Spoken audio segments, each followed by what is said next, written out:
These are the trades that nobody is talking about. Alright, let's get into it right now. There's Avery Bradley, who was traded to the Pistons for Marcus Morris, which I don't think was really a good idea, because he was really almost all of their defense. And he's a big part of their team. I don't think they're going to get back in Marcus Morris what they gave back. So, we can only see what happens next. We can only wait at this point. There's nothing we can do to speed it up. Let's hope it works out for everybody. Dwight Howard, right? Traded to the Hornets. Everybody talked about it for like a day and forgot about it. Okay, so now he's still a pretty good center and he plays well, but everybody compares him to the Dwight Howard from Orlando and then just says that this Dwight Howard is trash. But he's actually really good. And I think he's a little underrated at this point in his career. So hopefully he has a lot of success with the Hornets. But now we're going to talk about the next trade. That was a trade for Danilo Gallinari, right? It was a part of a 3-team trade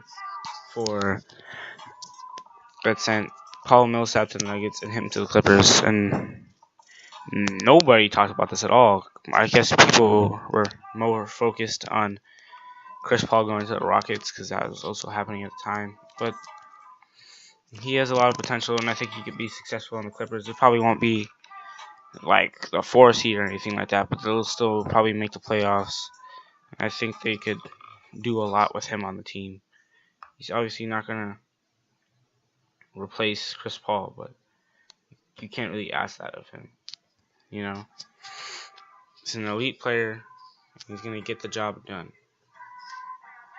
Now we're going to talk about, well, personally, my favorite trade, and that's a trade for D'Angelo Russell, sending him to the Nets for Brook Lopez, and they got rid of Timothy Mozgov. I think this is all just part of a plan to get rid of Timothy Mozgov, because he is just horrible, and they are paying him way too much. I know the salary cap went up and everything, but not enough to be paying Timothy Mozgov that much. Hopefully, D'Angelo Russell will play better at the Nets, and he won't have as many problems like he did with the whole thing with Nick Young and Iggy Azalea and all that other crap. But hopefully he'll have a better situation in Brooklyn, and he'll continue to improve. And yeah, that's all that I have to say about the Nets part of what they're receiving, what the Nets are receiving for the trade. But now the Lakers are getting Brook Lopez. But Brook Lopez is 29. I think people are forgetting that he's already peaked. He's not going to get any better from there.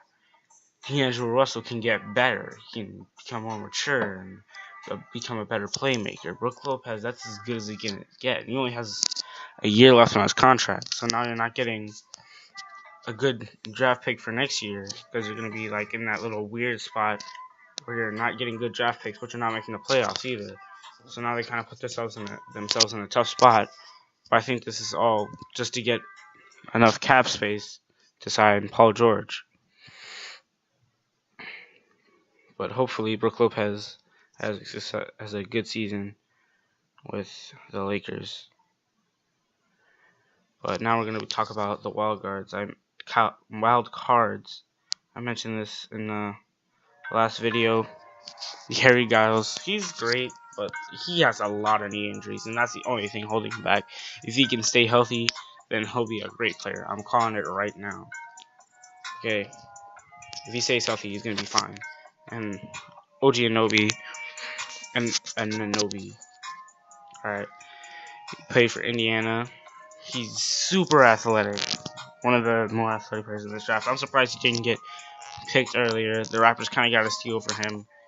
And I think he's going to get a lot of minutes and time.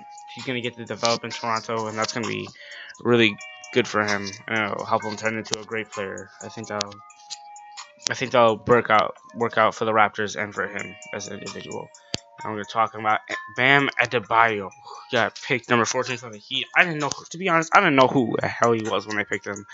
I was like, who's this dude? But he played really good in the Summer League. Like, really good.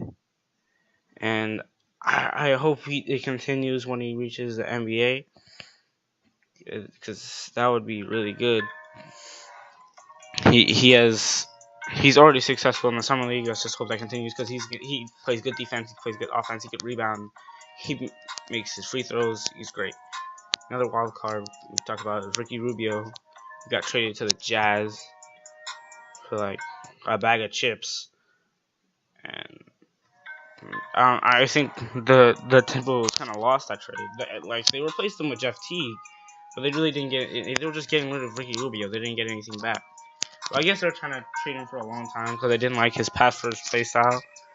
So it wasn't working out with the team design, you know, like it wasn't working out for them. So they decided to get rid of Ricky Rubio. But they got a pick back, so hopefully it's a good pick, and they don't just lose Ricky Rubio for nothing. So now we talk about a real wild card, Swaggy P. And you're like, what? He's not a wild card. He's just a bad player. But he's really good, actually. I think he doesn't get enough credit. He signed with the Warriors. He probably won't get too many minutes over Kevin Durant and Andre Iguodala. But I think he'll have a lot more fun playing in Golden State. So he'll be more successful there because he's more of like a hot and cold shooter. So once he heats up, and he's gonna get some easy shots there. So like once he heats up, he's gonna be fine. I think it's gonna work out for Nick Young, but it could go either way. All right, that's the end of the video.